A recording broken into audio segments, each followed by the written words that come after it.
I would like to welcome you on behalf of Porto Charities to the second of our Inclusion in Action webinar series. Today we have the wonderful Monica Choquette telling us a little bit about her journey with inclusion and how it has kind of become a part of the Basilica School of St. Mary's. And we are really looking forward to hearing from Monica. This is a great, really great webinar that we have queued up for you that we've been working on for some time. And it's so nice to finally see it actually come to. Thank you to our board members. Thank you to the Maria Grazia Panaro Foundation. Thank you for the generous grant that made these webinars possible. And without further ado, I will give it up to Monica. If you have a question, please put it in the chat and we will get to it at the end and be able to have a little bit of a Q&A. So with that said, I will let Monica take it away. Thank you so much, Carmen. And thank you so much to Porto Charities for this opportunity to be with you all this evening. I've got my tea. I've got a cozy spot in my house, and I'm ready to just kind of sit back and talk inclusion with you for the next hour or so. The title of my presentation, where we're kind of headed today, is Growing Inclusion, because it's an ever evolving fluid process of inclusion. It's not something that just happens overnight. It's not something that's just, a silver bullet to something. Oh, we just need to do these 5 things and it's going to happen. It's a growing process and journey of inclusion. And so I'm going to talk about inclusion, talk about inclusion at the school that I teach in, the Basilica School of St. Mary in Alexandria, and our experience and what is working for us, and then some areas where we have some growth, and so on and so forth. So anyway, thank you so much for being here with me tonight. As Carmen said, if you have any questions at the end of the presentation, I'll be happy to answer what I can. And if I can't answer it right away, I'll be sure to find out for you. Okay, so thank you all. So growing inclusion at the Basilica School of St. Mary. Our agenda tonight is, I'm just going to tell you a little bit about myself. I won't bore you with all the details. We're going to talk about the 5 core concepts of inclusion. If inclusion is if it's something you want your school to work towards, if it's something you already have inclusive practices, but you maybe aren't sure if you're doing them all, I'm going to talk to you about the 5 core concepts. I'm going to give you a framework for the concept. I'm going to try to give you an example of the concept. I'm going to relate that to our school experience, and then I'm going to give you a resource to that concept. Later on, when this goes out to you all, I will make sure that these are hot linked, so you could just click on the resource and go right directly to where you want to go. At the end, we'll recap and go over any questions you may have. As with everything, I would like to start with a prayer. This is a prayer for inclusion. It was written by Dr. Christy Bonfiglio, who is the head of the PIE, the Program for Inclusive Education program at the University of Notre Dame. I became good friends with Christy during my time in PIE, and this has been a guiding prayer for my work at St. Mary's. So if you could join me. In the name of the Father, and of the Son, Holy Spirit, amen. Father of all that is good and holy, we ask that you bless us with your infinite love and mercy as we work with all students made in your image. Those students that read with grace and those that need grace to read, those that lift others up and those that need to be lifted up, those that embrace learning and those that need to be embraced to learn, those that make us smile and those that need a smile. Grant us the knowledge, the patience, and compassion to serve all students in our care, for they have your gifts to celebrate. We ask this in the name of your Son, Jesus Christ. Amen. In the name of the Father, and of the Son, Holy Spirit. Amen. So as I said, just a little bit about me. I am a teacher in the Modern Day services for our school. I also coordinate inclusive services at our school. I was a member of the Pi 2 cohort. So kind of the early days of Pi, I was fortunate to have an administrator approach me and say, hey, I think you would be good for this program. And I looked into it. I did have a teaching background. I had just moved to Alexandria from Chicago and was kind of looking to go back to school and develop my skills. And so I applied, and it has been a life-changing event for me to have that opportunity to become a part of the Pi world. I used to teach high school English, juniors through seniors, freshmen through seniors. I have also taught pre-K. I was a former resource teacher. I also have 2 sons, one's in high school, one's in 7th grade. When I get an opportunity, I like to do a little Irish dancing as well. That picture there, that is my team from Pi. We had a project to do to present inclusion in a Catholic school. I'm there on the left with my teammates, and we were fortunate to be the winners. So a lot of where this presentation comes from is from my work directly at Notre Dame and from Pi. Okay, so let me give you a little bit of setting, because as you know, the students in your school, in your class, there's learner variability. There's also variability within schools. Every school is different. So at our school, we have about 750 kids. I think the number's just under there. We go pre-K to 8. We have a full day pre-K. We have a half day pre-K. And we have about 80 students who receive support and intervention. They have student assistant plans. We right now presently have 6 students who receive modern day services. And those are the students that I work with. We have a new learning support services director, Monica McDonald, who is amazing. We have 2 resource teachers, 1 reading specialist, an instructional coach, and then that's me, the modern day services coordinator.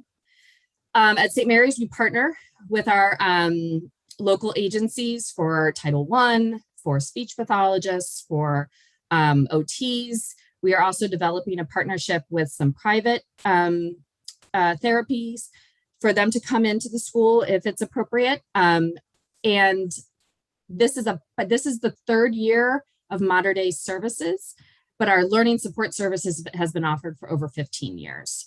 I remember when I moved from Chicago, I've been in Catholic school all my life. And when I was looking at schools here, that was one reason why I liked St. Mary's, is because of the learning support services. Okay, so let's get to what you've been waiting for, those 5 core concepts of inclusion. Collaboration is paramount. Behavior can be taught. Your instruction needs to be data-driven. We need to make learning accessible, and we need to live like Christ. So those are yours. We're going to share these 5 broad strokes of inclusion. Because if you are, at a crossroads, if you're wondering, do we want to do this, or do we not want to do it? Or, we've only got 1 or 2 students that we're kind of serving right now, but we want to kind of develop it. It's so easy to get kind of mired down in these details. Oh, okay, let me think. We need some aids, and maybe we should get a different reading curriculum. And there's so many details, and there's so many things to work out. And like I said, this is our 3rd year, and we are, we're still working out details and finding ways to make things better. And that's part of the journey. But if you have these 5 core concepts that you're looking at and you're exploring, you are on your way to a well-rounded inclusion program.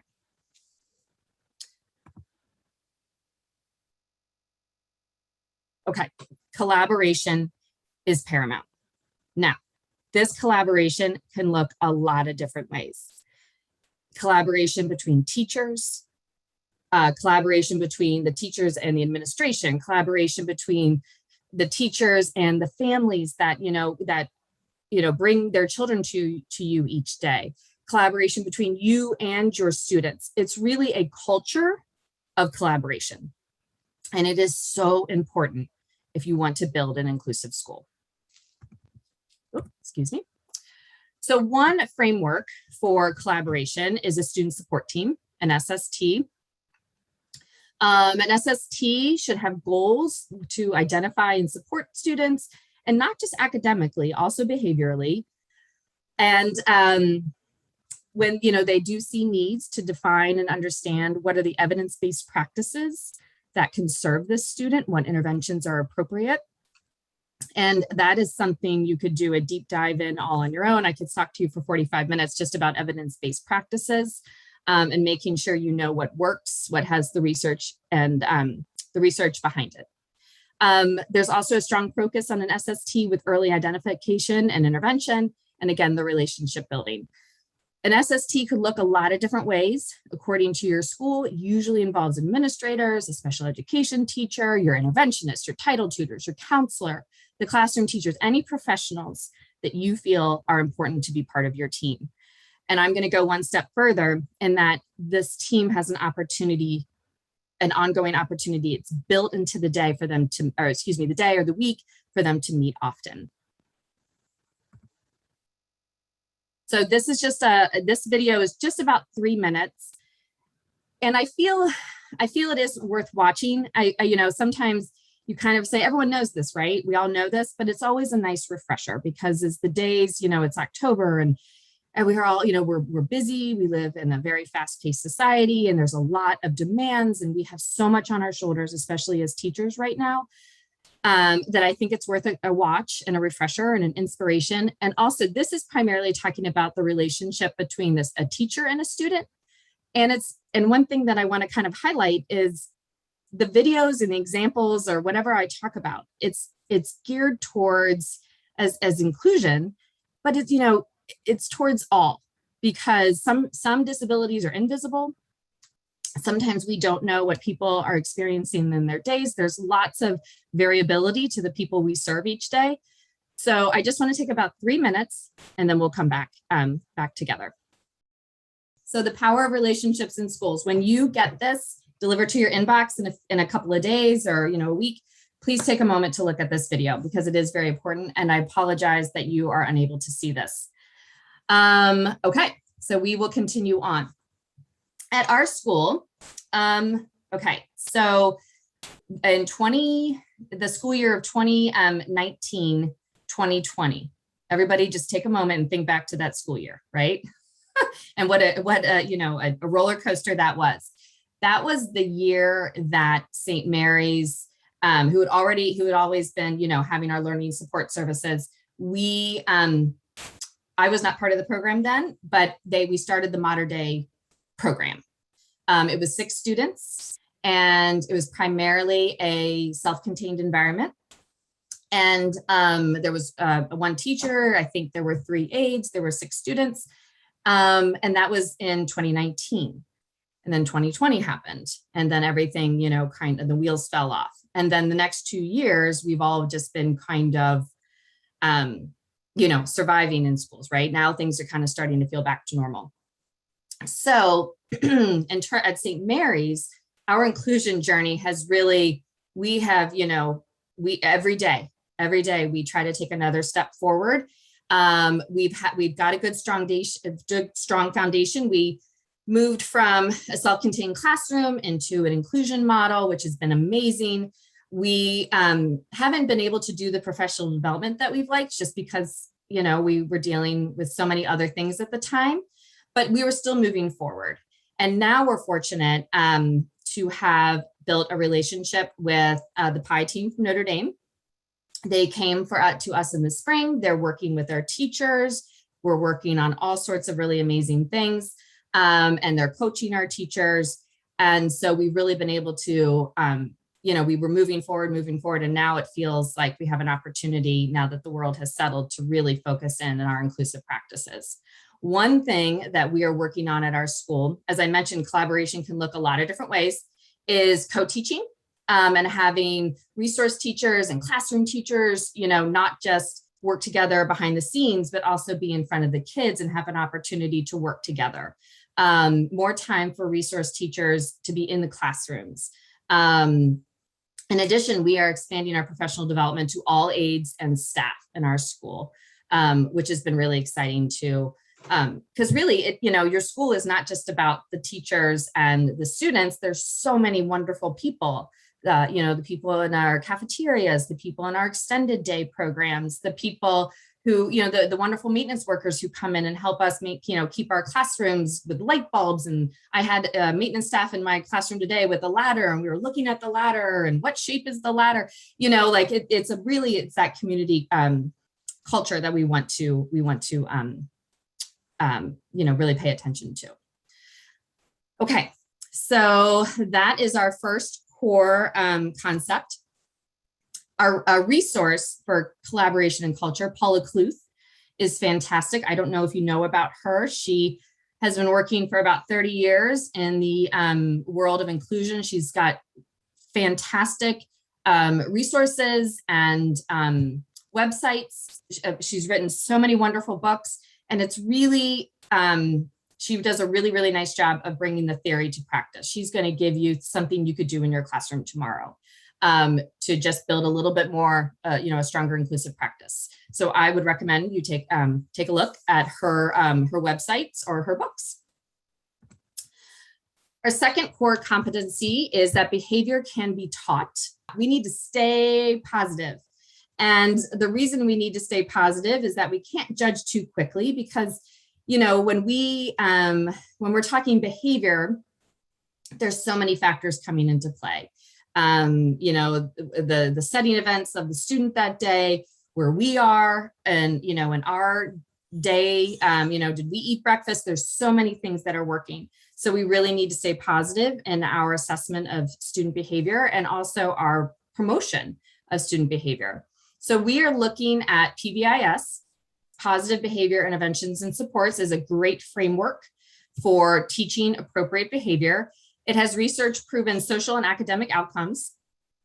It's something school-wide. It's something, for a classroom, but really it's connected. The whole, the school, we're not just working with, well, this is the way Miss Smith does it, and this is the way Mrs. Jones does it, like independent contractors. It's a school-wide umbrella of positive behavior and interventions and support. The children can predict what's going to happen because they have been given explicit instruction in the behavior. The behavior has been modeled for them, and they've had an opportunity to practice.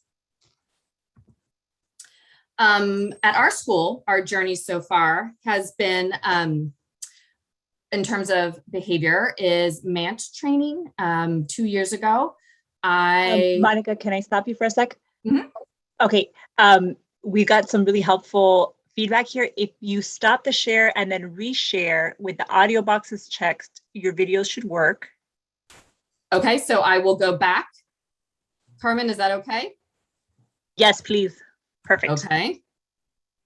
Okay. Now we're spending a lot of time for this cat commercial, but I think it's worth it. It's worth it. It's 30 seconds. It kind of sets up nicely. Worth it. It's worth it. Thank you, Mrs. McDonald. All right, everybody. Thank you. All right. So stay positive. Don't judge too quickly. Hey, kids. You got to go down. Come on.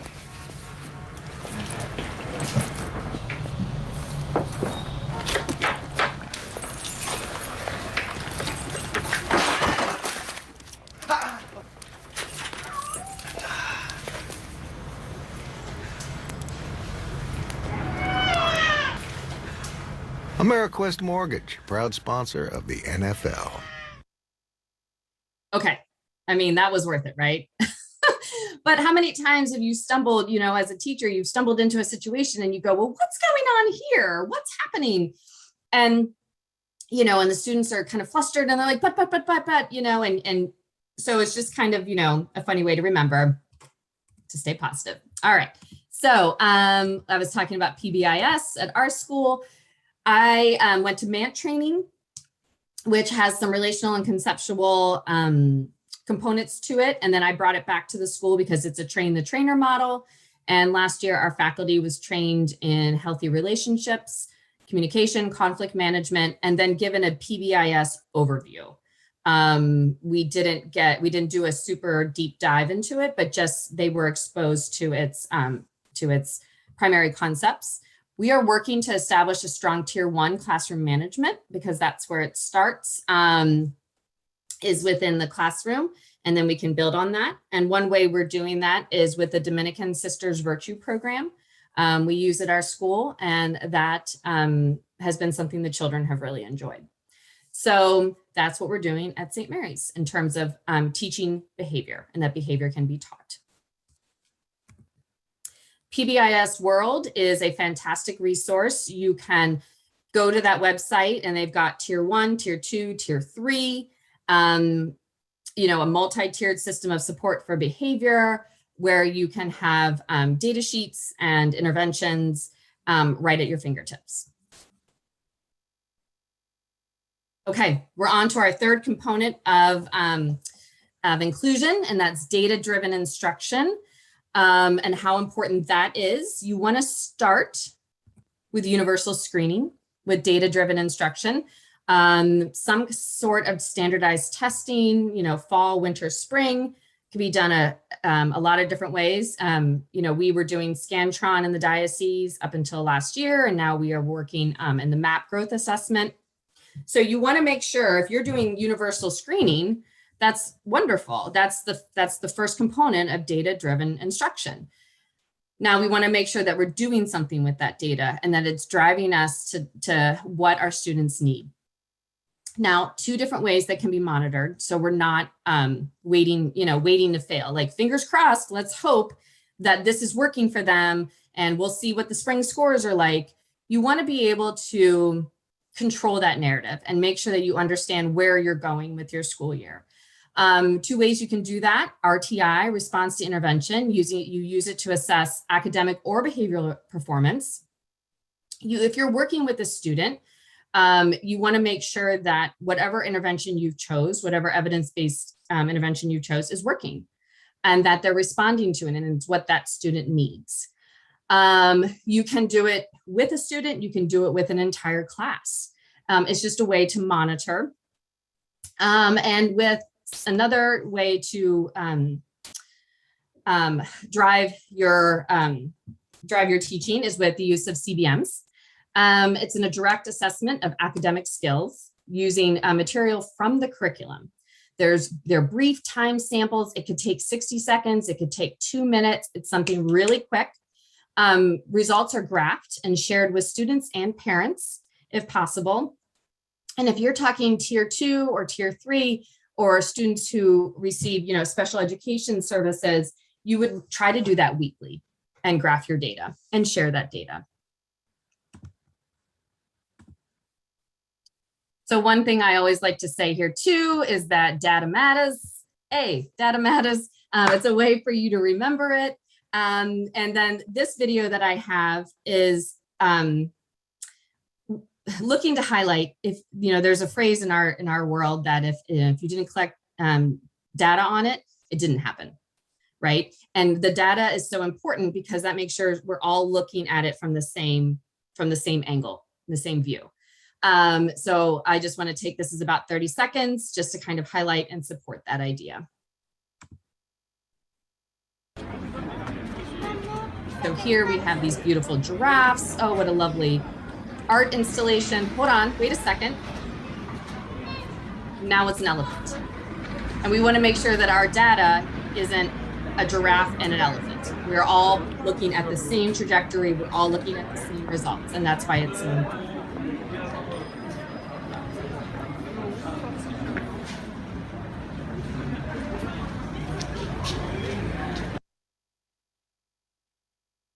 At our school, we use the universal screening of the MAP growth assessment. That's grades 2 to 7. We also do a DRA reading assessment, K to 2, with our reading specialists. The classroom teachers and the reading specialists read with all of the students in those grade levels consistently. We also have our data tracking and progress monitoring with our ICEPs. And that's kind of separate. That's just basically tracked by the inclusion teacher, me. And then we kind of have this wide expanse in the middle. So we have our universal screening, and then we have kind of the tippy top with me and those 6 students. But that area in between is some room for growth for all of our students. The students who are maybe have, the student assistance plan, and just some more data tracking on those interventions that are working for them. So, it's a journey we're all working towards. So that is one area that we have some room for growth.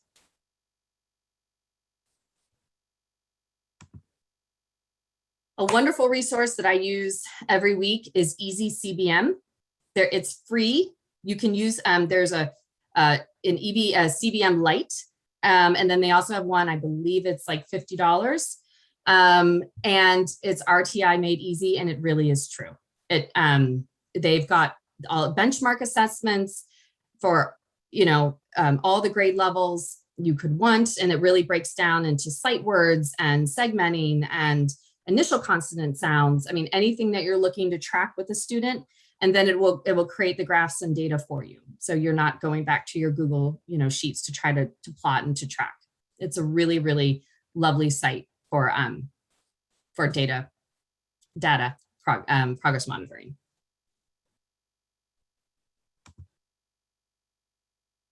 The fourth, and I'm losing track of time a little bit here, Carmen, so please tell me if I need to speed up or if I need to slow down.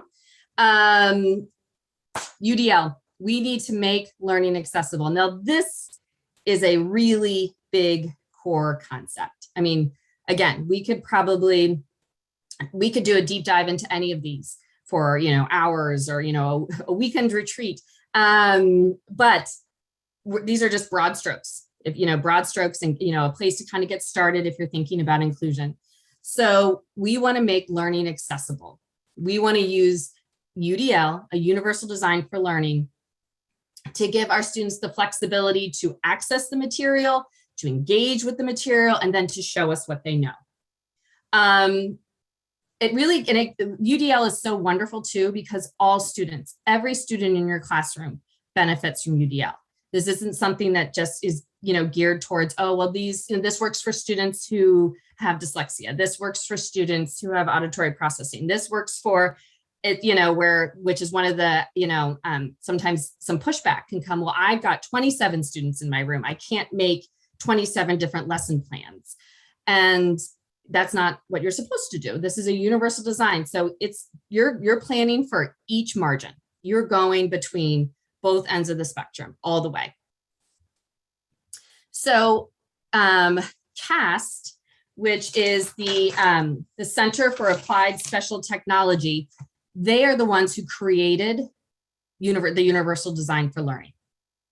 I do now have a 4-minute video that talks about the frameworks and the guidelines of a Universal Design for Learning. And I just think it does a really nice job of explaining and making very concrete a very broad topic.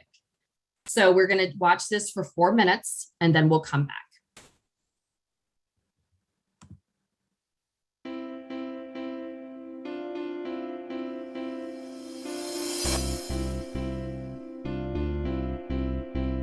This teacher needs to meet a curriculum goal, and she's got a very diverse group of students. And so does this teacher. And this one. Most do. In fact, research shows that the way people learn is as unique as their fingerprints. What does this mean for teachers of today? Classrooms are highly diverse, and curriculum needs to be designed from the start to meet this diversity. Universal Design for Learning is an approach to curriculum that minimizes barriers and maximizes learning for all students. Whoa, that's a fancy term. Universal Design for Learning. Let's unpack it a bit. Let's think about the word universal. By universal, we mean curriculum that can be used and understood by everyone. Each learner in a classroom brings her own background, strengths, needs, and interests. Curriculum should provide genuine learning opportunities for each and every student. Now let's think about the word learning. Learning is not one thing. Neuroscience tells us that our brains have 3 broad networks.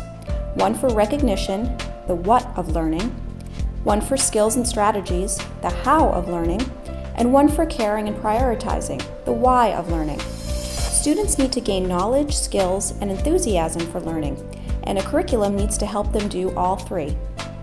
But every learner is unique, and one size does not fit all. So how do we make a curriculum that challenges and engages diverse learners? This is where the word design comes in.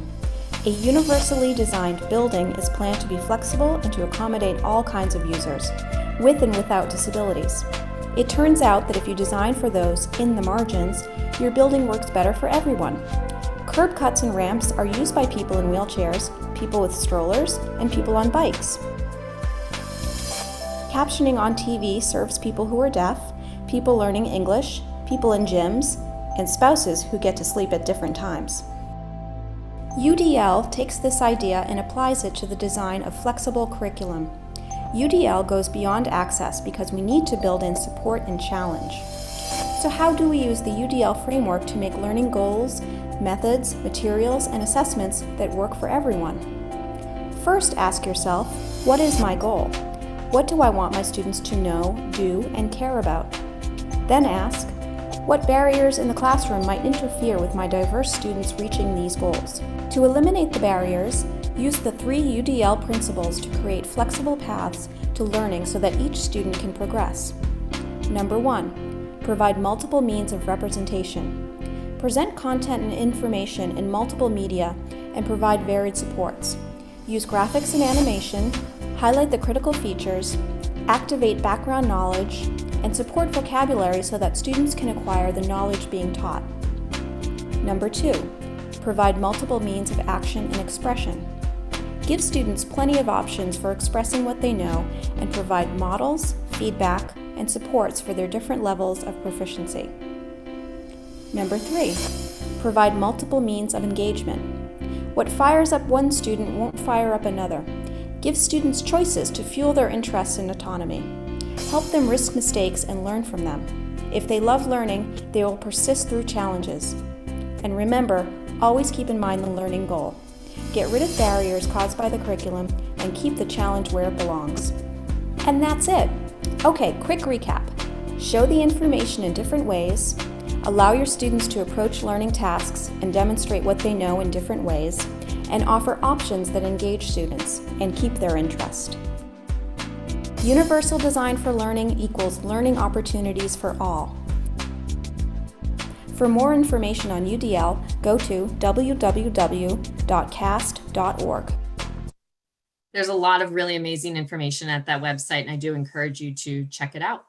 So UDL, I remember the one thing that stuck out to me with UDL was the fact that it's based in architectural design, and the curb cutouts or an escalator or an elevator, stairs, ramp, and how sometimes when I broke my foot and I was on crutches and how I used the ramp to get into, I could choose that path because that worked for me that day. I might not always choose that path, but that's available to me. It's not just for this student or for that student. At our school, we're working with PI to really focus in on our UDL methods and really bring it to the classroom teachers. And one thing with UDL that's really great is, I'm going back to Paula Kluth, is sometimes it's a big shift and sometimes it's just a little shift. She has a book, Paula Kluth does, 365 ways to implement UDL. And it's just like, this is day 162, show the shark. And she kind of goes through a way to engage your class, to use a picture, and then, to create a job with a student where they're finding the picture for the Fibonacci sequence. And it's just really great concrete ways to bring UDL to your classroom. I believe I'm running out of time, so I'm going to move just a little bit faster. CAST has fantastic resources for you to learn a little bit more about UDL. The last core concept is social emotional learning, living like Christ. Which is, really it kind of brings everything together. So Catholic social emotional learning is an inclusive framework where home, school, and community will support self-awareness, self-management, social awareness, relationship skills, and responsible decision-making in a Catholic context. I will show maybe just about 30 seconds of this clip and you'll see why in just 1 second. I'm just going to do a quick, brief clip. Here's a friend crying. He's very sad. He's very upset. Wait a second. Mom's gone around the corner. She's not watching me anymore. There she is. So social emotional learning is, that all those core concepts to, self-regulation that we need for our emotional intelligence. I would say that boy has a lot of emotional intelligence. At our school, we use Frenzy, which is a biblical SEL program. It's emotional intelligence aligned with the Bible. And so we really go back to scripture to guide us in our social emotional learning at the Basilica School of St. Mary. A good resource for social emotional learning is CASEL. It's the Collaborative for Academic, Social, and Emotional Learning. One thing that's great also, I forgot to mention at our school is that in our encore rotation, art, music, PE, we now have a social emotional learning class. So every week a class will meet with a counselor and they will have social emotional learning time, which I think is really fantastic. So I have this activity. I don't think we have time for it, but one thing I just want you, for those teachers out there, especially, to just think of a moment when, maybe you're in the position where your principal or there's chatter at your school about, hey, I think, we need to develop an inclusion program, inclusive services. We need to extend our services, whatever part of the journey you're on. I want you to think about a time and, after watching and kind of going through the last 45 minutes, when you say, oh, I think I kind of maybe already did that once, or I did something that was inclusive, or when I gave the students a choice, or when I've always kind of done the metamorphosis of the butterfly. I've always had the students write an essay about it, but last year I had them do something on Seesaw, or that is a time when you have instituted an inclusive practice in your classroom. And so, it's something that a lot of times we are already bringing to the table in some way, however large or however small. It's just being a little bit more intentional about it, or, and then bringing in the other concepts of the collaboration, or, now I'm collecting data on this, or what, and so on and so forth. And actually, Monica, we have time to do this. I think we can definitely take the time to do that activity. And I would encourage people, just even if you're not a teacher, maybe you've done it in your life, or maybe you volunteer in some place. So yeah, I'd love for people to go ahead and throw that in the chat. That sounds great. Thank you, Carmen, for mentioning that. So please put it in the chat box, a time when you were using an inclusive practice intentionally or unintentionally.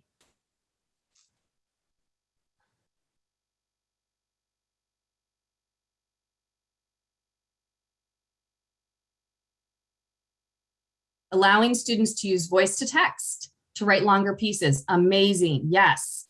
Enlarged text handouts for everyone, not just our visually challenged students. Fantastic. Yes. Voice to text is a game changer. It just really is. I teach Spanish, so I often use pictures to support the language. Amazing. Inclusive practice. That's another way for them to access the vocabulary.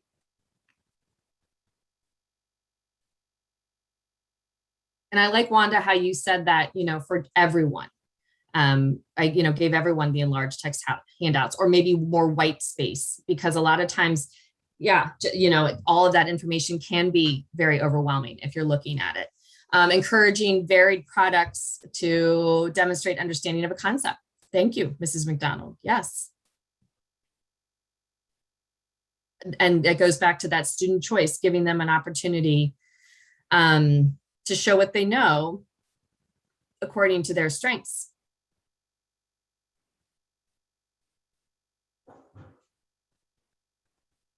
Partner projects to have different backgrounds and strengths be brought out. Love partner projects. Fantastic. Thank you, Elizabeth. Audiobooks, yes. Yes, Diane, audiobooks, Learning Ally. There's so many great opportunities there. Epic. Fantastic. That gives a lot of choice, a lot of ways to access the material. So we've got a lot of goodness happening in our diocese for sure. I don't know how many folks are from outside the diocese. I'm not sure, but there's a lot of good things happening in our diocese for sure. Oh, I asked my son's teacher if he could build a clay model of the state of Virginia instead of writing about its geographic features. Mary, that is fantastic. I love that idea. So smart. I mean, yeah, that's demonstrating the geographic features for sure. That would be a hard one for me. I don't know if I could do that. I love that idea. Anyone else? Then he could video record himself telling about him. Oh, there's that collaboration in practice. Thank you, Sarah. And that's where the collaborative piece really comes in. It's just even in this chat box, like, we've taken just a couple minutes to just throw some ideas out, and, you could pick something up or you could add on like Sarah did, and then you could video record, because no one is the sage who the teacher consummate who's got it all. We are better when we work together. And that's why that collaboration is paramount, because we all have so many skills as professionals that we bring to the table and bring to our students each day. Thank you for sharing these ideas. Anyone else? Carmen, would you like me to continue? Yes, please. Yes, please. Okay. Well, I really appreciate everyone bringing those ideas. Again, the 5 core concepts, these are broad strokes. These are something, these are signposts. And much like in a universal design, there's lots of different ways to get, to use these concepts as guiding lights for us all. Collaboration, behavior can be taught, data-driven instruction, make your learning accessible, and to live like Christ. On this next page, I have, the questions we'll get to. I believe Carmen's going to facilitate those. So we will listen to hear what Carmen wants us to do with questions. But I do just have kind of a bunch of visuals here for you. There's a lot of goodness in this world. And I would say that inclusive practitioners are probably some of the most generous teachers you'll ever meet, where they're just like, let's work together. Let's collaborate. This is what I'm doing. What are you doing? It's a really wonderful community to be part of. If looking here, of course, I'm going to gravitate towards checking out the PI program at Notre Dame and getting an opportunity to work with Christy Bonfiglio. They are also offering online modules now and some PD. So if it's not in your space to go, to do the program, there's little chunks you can pick. And also, speaking of kind of online access and professional development, the Iris Center from Vanderbilt University has really amazing, research, thought out, and implemented online modules for professional development. Some, and I think right now they're offered for free through the end of the year. But those two, if I wanted to point you in a direction to start checking things out, it would be PI and the Iris Center from Vanderbilt. They have some really amazing resources to get you started. Okay, wonderful. Thank you, Monica. Is there anything else for the presentation, or are you ready for the Q&A? I'm ready. I'm ready for the Q&A. Okay, well, first of all, thank you so much for being our presenter tonight. I feel like you've given us so much to think about and to, just evaluate where are we as far as how we are as inclusive educators, the schools that we want our kids to be going to, what can we do to help them move along that path to be more inclusive, because I think it really is a big part of our Catholic identity to strive to be more inclusive any way that we can. And just as a sidebar, absolutely love the Iris Center. I mean, you need something right away, like you go. I had a student on the spectrum, and I needed help with reading comprehension, and was so clear and accessible and helpful. It was something I could use like that day. So it was really, really helpful. But yeah, so let's go ahead and open it up. And if anybody has any questions, you can go ahead and raise a hand. Maybe we'll stop the screen share so we can all see each other. If you feel like you want to be on video, by all means, show yourself on video. If not, you can, just raise a hand and we will get to everyone's questions. So yeah, or if you feel more comfortable with the chat question, go ahead and throw it in the chat, and then we'll go from there. I have a question. It's Joyce Kelly. And this is all new to me because I worked in the public schools. When you have a child come to you with an IEP, do you access any of the information in the IEP when working with the child? Yes, I do. If they have an IEP from their public school, and that child comes to the Basilica School, I do. In terms of access, do you mean, do I see it? Do I decide to use it? Any of the recommendations, like for accommodations, modifications? Yes, if my school is able, and that would be a conversation I would have with the family. We are the Basilica School or any other Catholic school. We all have our own capabilities and the services that we're able to provide. So that would be a conversation I would have with the family to say, to make sure that they understood what maybe we can provide all the same services and maybe we can't. But yes, Joyce, I would as much as I could. All right, thank you. Mm-hmm. I guess I have a question too. If if I was a parent and I wanted to approach a school that maybe doesn't have inclusive services yet, like what might be one of the first things I should bring up, or how would I start that conversation? That is a wonderful question. So I know some of the families in our school just approach the principal, and they wanted to have a conversation and just say, hey, just what do you think about this?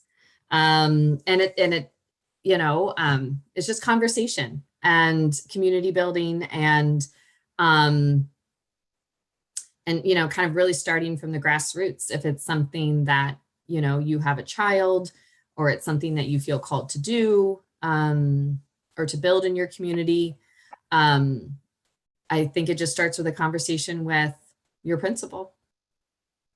I know that's what happened at our school a few years back. I remember hearing a story from a family, a couple different stories. Some went to the principal, and then one mom told me she was at a basketball game with for her older son, typically developing son, and then her child was in the carrier, and he has a disability, a visible disability. And the principal looked at him and looked at the mom and said, I hope you consider St. Mary's. I hope you think about having him be a student here. And as she told me the story, she's just like, I never thought that was a possibility for us. And that was the principal making that connection with the family. That's an amazing story. So, I mean, it really sounds like the invitation, either one way or another, seems to be really important to going on this journey. Mm-hmm. Absolutely. Absolutely. Okay, and I see Christine has her hand up. Christine is one of our board of directors. She's one of our wonderful directors. Christine, go ahead. I was just going to add on to that idea of recognizing that to start inclusion, information about the individual, the student, is really important. And there are many resources that are available through early intervention records, school, whatever school they've been in, if they've been in the public school system or in preschool intervention. that those evaluations from speech pathologists, evaluations and recommendations from speech, OT, PT, they're all free and accessible to the parent to bring to the Catholic school. And with individualized recommendations to that student. So to recognize that that's a huge benefit to a Catholic school, and it's not something that the Catholic school has to generate. It can be given and then updated periodically, because that's, part of the services provided in the counties. Even if the student isn't enrolled in a public school, those re-evals every 3 years are available. So that's something you don't have to pay for, but you can get a lot of expertise that way. So that's something a parent can bring to the Catholic school, which is really helpful, I think. Thank Absolutely. you, Christine. Oh, sorry. Thank you, Christine. And we actually have a question that kind of dovetails with this nicely from Caitlin. She's a parent in California. It's in our chat. And she says that you mentioned working with local agencies for SLP and OT services to come to the school if needed and appropriate. How does that work and how did you get started? Before Monica, you jump in. Caitlin, I'm going to see if we can send you our first webinar, which was all about that. So our first portal webinar was actually about speech and OT in Catholic schools. But Monica, maybe you could speak to it, how it works at St. Mary's. Sure, absolutely. So like Christine just mentioned, our local public school, Lyles Crouch, we have a, it goes back to collaboration and communication and culture. We work with them very closely. A lot of our students we're only a few blocks away from each other. We are fortunate in that regard. They might leave our school and go to OT or have, a speech for 45 minutes to an hour and then come back. Sometimes it's done virtually. I work with, we have a lot of talented SLPs in Alexandria City. I have one student who has virtual speech and he just stays in my classroom and he works with his speech pathologist that way. And then also our school this year is building a relationship with a private speech company. But like I said, that is something I would have to defer to Mrs. McDonald, our learning support services, to talk more about that. But that is something, again, depending upon your school and your administration, if that's something they would want to explore. But those are private speech pathologists and OTs. So we kind of work with everyone. And Diane, I see you have your hand up. I would add that with the public school system during the consultation phase, it is possible to talk to them about having the speech therapy or speech therapists come to our Catholic schools. And so we do ask that every year in every consultation. And in our counties where there are a smaller number of schools, so one Catholic school or two Catholic schools in the county, we do have public school therapists coming into the Catholic school to provide services. When you get into our larger counties where we have 18 Catholic schools, they just look at me and say, we can't do that. We don't have enough. Please send your children to us. But we ask it every single meeting. Thank you, Diane, for mentioning that. I get in my bubble of, Old Town Alexandria. So thank you. Okay, do we have any other questions for Monica? I would, if I could have access to that initial webinar about how to get it started, it would be much appreciated. I have a 4-year-old that would like to enroll in her sibling's Catholic school, but it's a new road for them. And any information I can help provide, I think will ease some of those speed bumps. Hi, Caitlin. I just put the link to the first webinar. It's on the chat, so anyone who is here can access it, and I highly recommend it. Thank you very much. I appreciate it.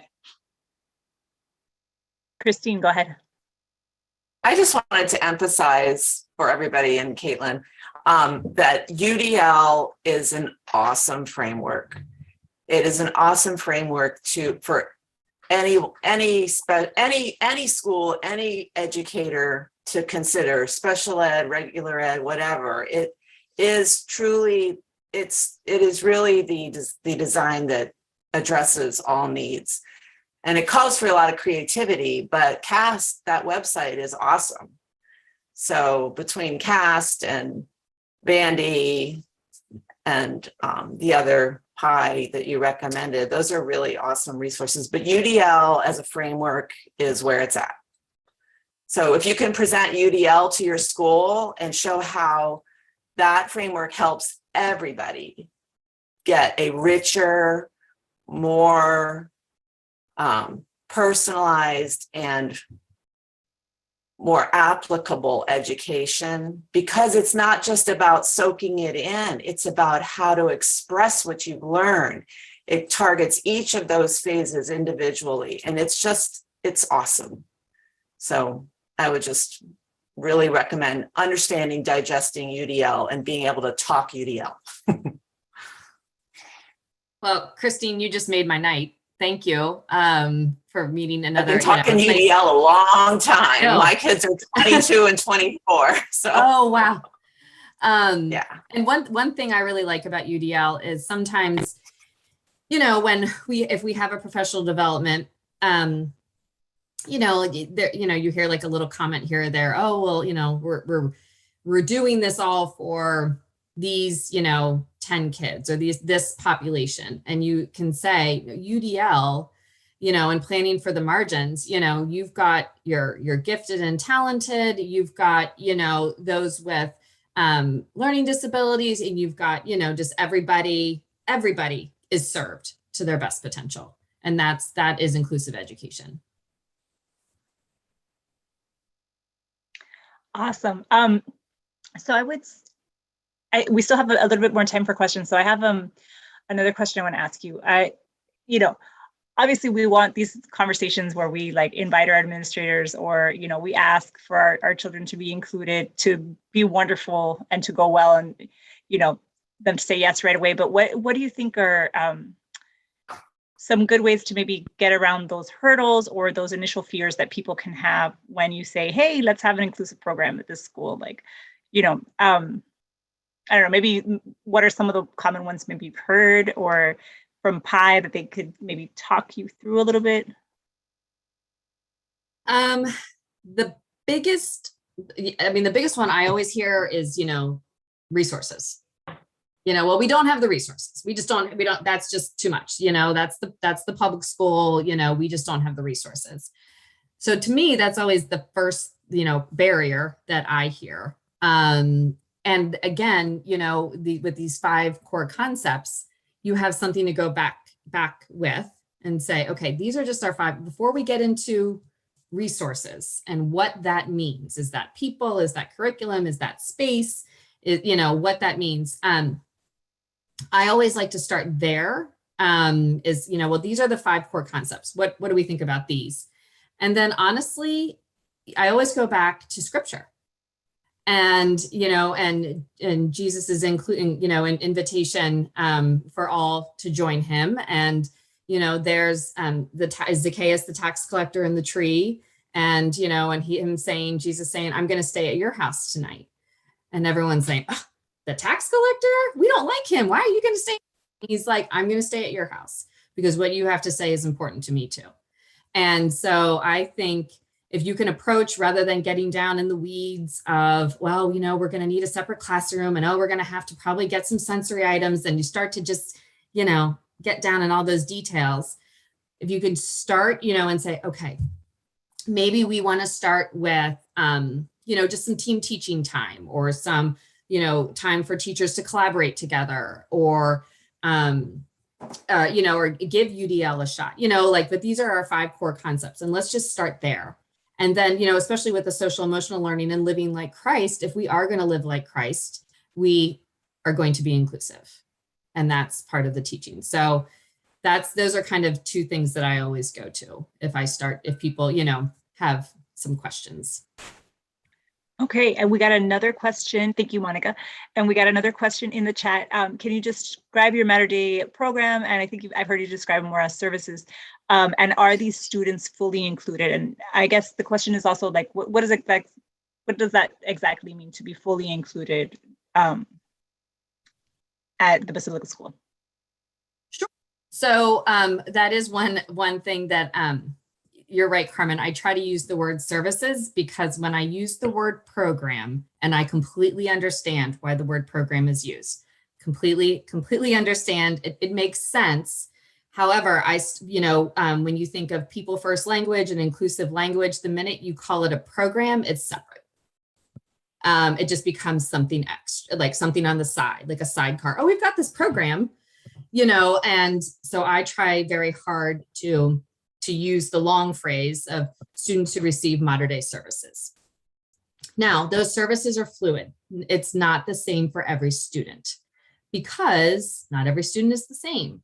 So some students, I have a classroom. Like I said, we have right now, our services, we have 6 students that we serve. I have a classroom. Some students come to me for reading and math and social skills, a sensory space. Sometimes, some students will come down for their needs. Some students stay in the classroom 100% of the time. It depends on their, we work with the teachers, we work with the families to determine their level of need. And so it's really fluid. And so sometimes I'll get a question, oh, is it like 60-40 in and out? It depends upon the child. And that's one great thing that we have that flexibility at our school to do. So I know that's kind of a vague answer, but I do some small group for those core subjects, reading, math.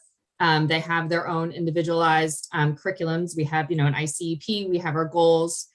And I also collaborate with the other teachers in our learning support services for guidance on reading instruction, executive functioning. We all work together to support these students. And then some students receive those services in the classroom. So I'm trying to visit also, with the help of my aides to also get into the classrooms and to work with the students who are there predominantly. I hope that answers your question. Thank you, Monica. Sure. Yeah, and if we don't have any other questions, maybe just a couple commercials before we close out. We have one more question. Do you adapt their curriculum and are they able to participate in specials, PE, music, etc.? Yes, everyone participates in specials. All the specials, lunch, recess, all of the fun Catholic schools, our saintly families, they're invited to everything. Mass, when we walk down to the Basilica, everybody's in. I modify some curriculums. It depends again on the student and what's written into their ICEP. So I am modifying 7th grade American history, as well as modifying 5th grade science. And, 2nd grade, right now, 2nd grade math and regrouping and not regrouping. So I do work with the teachers to modify their materials as well, according to the individual needs of the student. Oh, and what's the range of the students' disabilities? Developmental, physical, intellectual? Like, what are we talking about here? Yes. All of it. Cognitive, intellectual disability. We're fortunate to have students who fit all those profiles. And that is wonderful. That is really nice to hear. Thank you so much. And this will be the last call for questions. Anybody have one last thing you're just dying to find out about? No? Okay. All right. Well, thank you again, Monica. This is so great to hear from you. And we are going to share this presentation with everybody once we get, it all wrapped up nicely with a bow, and we'll make sure that you get Monica's slides and a recording of this presentation. I also want to take this moment to invite you all on November 5th to actually meet Monica at a conference that will be held at Bishop O'Connell High School. So Monica will be representing the PI program at Notre Dame, and she'll be here representing them from all over there. And you can register. We can send a link out to everybody to register to for that conference, so we can continue the conversation and really get to know more about each other and how we can really make this a reality at more schools here in our diocese. So thank you again, Monica. Thank you to everyone who came, our board members. And if you want to unmute and give a round of applause to Monica, or just clap in person, I wish we could give you a standing ovation. But I just want to thank Porto Charities for this opportunity and all the good work that they're doing in this diocese and all that they're starting and the excitement and the all the events that you're planning. I'm just very grateful to Porto Charities for this platform. Thank you. Thank you. All right. So without further ado, thank you, everyone, and have a great night. We'll see you soon.